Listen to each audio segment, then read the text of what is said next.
This is the Build Your Path podcast, where we explore how people get into their careers in the built environment. Today's guest is Drew Schmitt. Drew is the Principal Threat Intelligence Analyst at Guidepoint Security. This podcast is sponsored by the Building Congress and Exchange, Baltimore's premier organization for networking, education, and business development in the construction industry. Welcome on into the Build Your Path podcast. I am your host, Matthew Pine, and my guest today is Drew Schmitt, and I am the operations lead for the Guidepoint Research and Intelligence team. Drew. Welcome to the show. Thanks for having me. Yeah. So I know you just mentioned what you do. Can you go into a little bit more depth about what you do? Yeah, so I focus on running all the threat intelligence operations for Guidepoint, as well as really focusing in on malware reverse engineering. That's kind of my specialty. So I do provide malware research as well as malware reverse engineering services to our clients. And I also participate in the bigger threat intelligence effort for threat actor tracking, threat research, and things of that nature. Drew actually just wrote a blog for us centering around ransomware and critical infrastructure. So Drew, can you just explain what critical infrastructure is and why it needs to be protected? Yeah, so critical infrastructure in essence is going to be anything that's really so vital to the United States as well as other countries that if something bad were to happen to those industries or those organizations associated with critical infrastructure, there would have a really big impact on security or the economy or some sort of national public health or safety or something of that nature. So I mean, even just thinking about the definition, obviously that shows why it's important and why it needs to be protected. But I think when you factor in the fact that critical infrastructure is so critical and it's so ingrained in everything that we do on a daily basis, that even just amplifies the need for more protection, just to make sure that we all get to continue to living the lives that we lead, as well as just having the things that we have and keeping our security and economy strong. Yeah, it's a good point, and that kind of relates also to the construction industry. Is the construction industry vulnerable? Have we seen recent cyber attacks? Can you talk a little bit about that? Yeah, I mean, I think, in today's day and age, when we think about cybersecurity, everybody is vulnerable in some way. And so one of the biggest and most prevalent attacks that's out there right now is obviously ransomware. Ransomware is going to be any kind of malicious software that is going to encrypt your files or more specifically your data or your critical data, which makes it basically useless to you. You can't do anything with it anymore. And in most cases, that brings operations to a complete standstill. So when we look at ransomware attacks over the course of the first quarter of 2022, the construction sector was the sixth most impacted industry. And if you even focus a little bit more on critical infrastructure, it's the third most impacted industry when we're talking about critical infrastructure and ransomware attacks. So, that highlights, the importance of making sure we're protecting ourselves from that perspective, but also just the fact that, like you mentioned, with the construction industry is targeted. When you look at trends from 2021 into 2022, it's very consistent across the board of how many construction industry or how many construction organizations are being hit with ransomware on a regular basis. And those are just the ones that are publicly posted to the ransomware leak sites. If we look at, deeper statistics of, if we were able to at least get all the data from all the different ransomware or incident response firms and other organizations that are participating in incident response, I think we'd see even more that were impacted by ransomware. So when you factor in, the construction industry in general and the fact that there's a lot of operational technology that goes along with traditional IT technology, I think that this just opens up a little bit more of an opportunity for threat actors to take advantage of that and cause damage. And so ultimately, again, everything is vulnerable, but with some of these configurations, obviously, there's a lot more opportunity for exposure.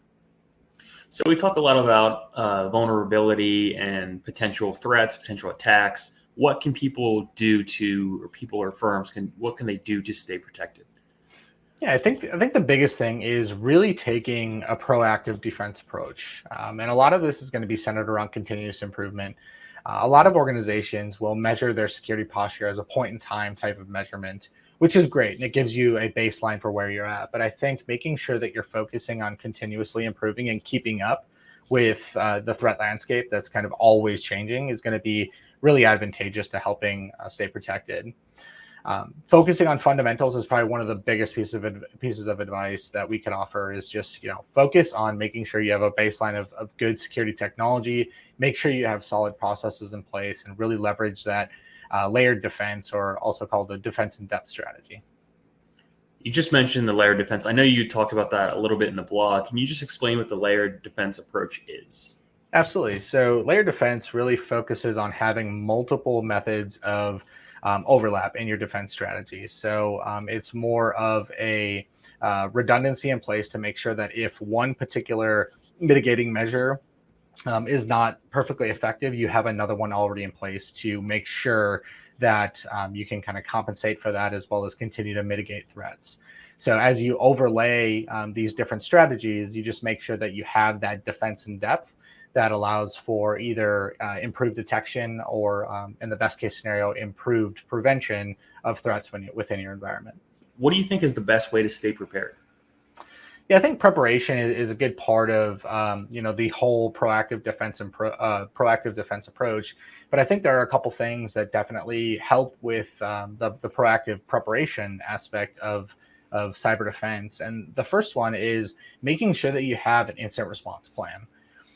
Most organizations, really don't. I mean, obviously, nobody ever wants to have an incident in their environment. But I think, what we're seeing in today's environments is that, incidents happen, and it's just kind of something that, we've accepted as part of our doing business in a cyber world. And so having a plan that you can follow when an incident happens is going to be extremely important. Similarly, for your technical folks that are going to be doing the response, it's great to have things like playbooks in place to give them an idea of how they would proceed through different scenarios. On top of all this, once you have an incident response plan and some playbooks in place, it's great to start vetting those processes. And so putting your organizations through tabletop exercises is going to be a great way to have a high level type of scenario where you're putting your incident response plan and playbooks to the test. And this could be more process related or high level discussion related. But then if you take it to the next level and you do something like a purple team exercise where you have a red team that is going to be conducting a simulated attack, and you have the blue team that is going to be responding to that, you can actually then really put your processes and incident response plan and your playbooks all to a real test and see how your organization would do. And all of this kind of highlights that continuous improvement aspect where we're circling through, we're finding gaps. No organization is perfect, but then we're able to remediate those. We're able to continuously improve and strengthen our processes. So, Drew, I just wanted to give you a chance to talk a little bit about your career, maybe how you got into cybersecurity, because I know we have a lot of young people listening, and why young people might want to consider a career in cybersecurity. Yeah, definitely. I think that for me, I really I came into cybersecurity in a way that a lot of other people have. I started in traditional IT, really doing more application support and help desk type of work, where I was supporting an electronic health record vendor. And one of the first training programs we did was about IT infrastructure to help us get a better understanding of that. And I was just like, wow, this is super awesome. This is super interesting. And I just really kind of fell in love with it, with technology. And so from there, I went through a very, natural progression where I got into systems admin work and network admin work. And then I found myself in a SOC, and I was working with EDR products and just kept building up my skills to where I got into incident response and forensics. And then I really found this niche of malware analysis and reverse engineering. And that's where I really just kind of found the love of my career, I guess you could say, is just, I really love doing that. It's a challenge. It's super interesting. And it's really kind of this competition, on a daily basis, you against the malware author, and seeing kind of who can best who there. So that was kind of my path.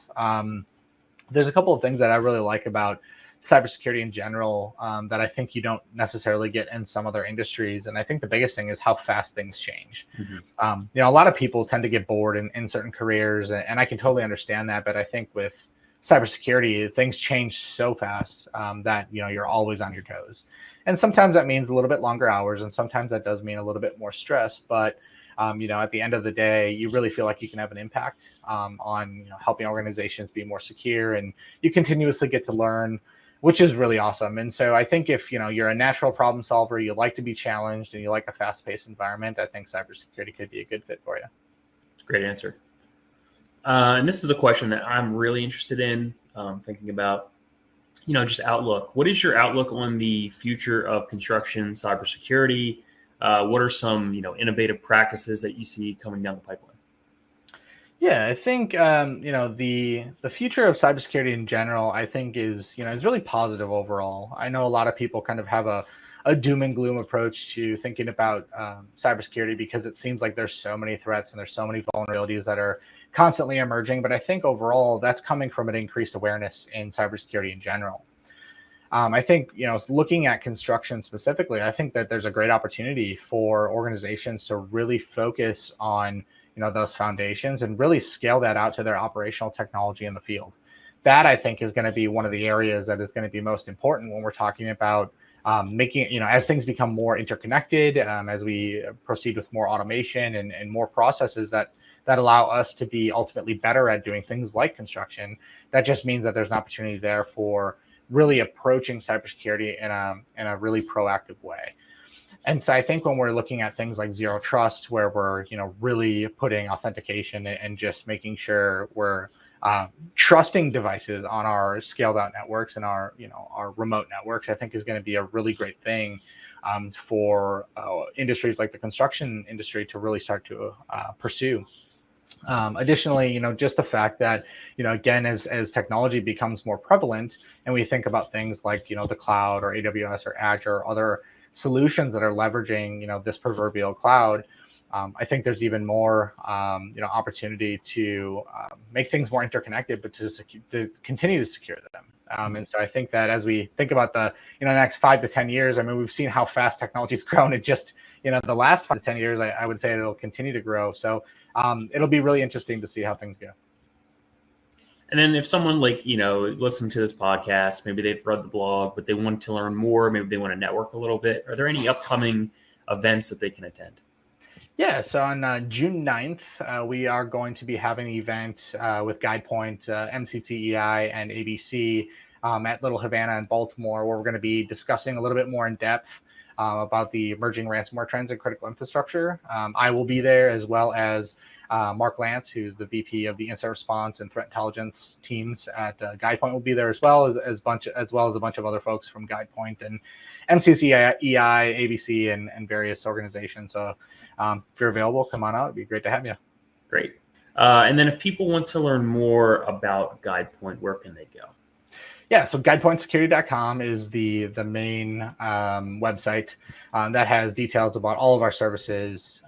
You can also get a copy of the most recent white paper that we put out, which is it's a very similar topic to the blog that we wrote for with MCCEI. It's a little bit more in depth in terms of some of the trends that we've seen from 2022, and a little bit more focused on threat intelligence as well. So if you're interested in that, you can get that white paper out on the website as well. Great. And I'll actually drop that link too, so people can find it in Awesome. the podcast description. So thank you so much, Drew. This was very insightful. We haven't had anyone like yourself on the podcast before. So thank you so much for your time. Yeah, thanks for having me. If you want to learn more about Build Your Path podcast or the built environment overall, go ahead and visit buildyourpath.org. Another big thank you to our guest, Drew Schmitt of Guidepoint Security. This podcast was sponsored by the Building Congress and Exchange Foundation, and it was produced by the Maryland Center for Construction, Education, and Innovation. Thank you so much for listening, and we'll talk to you soon.